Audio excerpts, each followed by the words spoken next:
मुख्यमंत्री भूपेश बघेल दिल्ली में Congress working committee की बैठक में शामिल होने के बाद वापस राजधानी रायपुर पहुंचे। इस दौरान उन्होंने पत्रकारों से चर्चा करते हुए बैठक के संबंध में जानकारी दी। साथ ही भाजपा द्वारा जारी किए गए दूसरी लिस्ट को लेकर जमकर निशाना भी साधा है।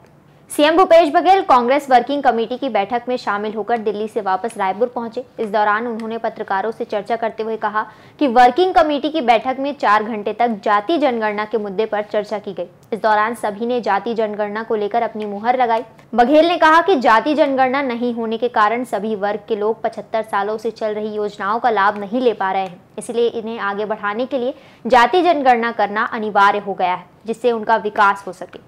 CWC की 4 घंटा चर्चा चली और 4 घंटा चर्चा के बाद ये जो बात राहुल जी, खड़गे साहब, प्रियंका जी ने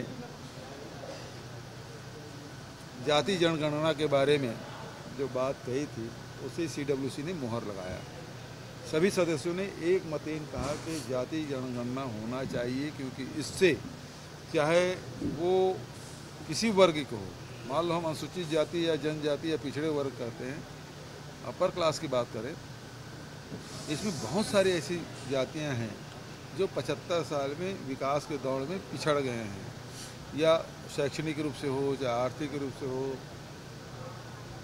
इन सब चीज़ों में यदि पिछड़े हैं तो उनके लिए योजना बनाने के लिए सबसे ज़्यादा जरूरी है जनगणना करना।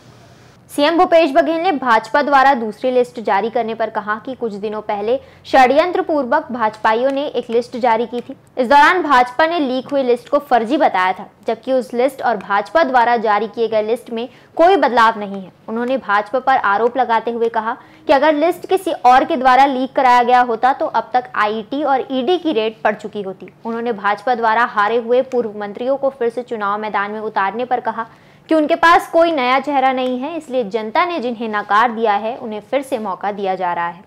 कल जब मैं यहाँ से गया उस समय बोला था कि ये जानबूझ के सूची लीक की गई है। यदि जानबूझ के नहीं होता तो मैंने कहा था ED IT का रेड पड़ चुका होता, जो भी मीडिया हाउस ने इसको लीक किया है। लेकिन जो सूची आई है आप देख लें, वही सूची है, वही नाम है जो लीक हुआ था।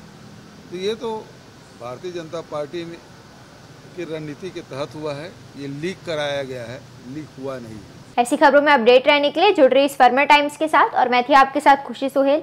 इस वीडियो को लाइक कीजिए, शेयर कीजिए और चैनल को सब्सक्राइब कीजिए।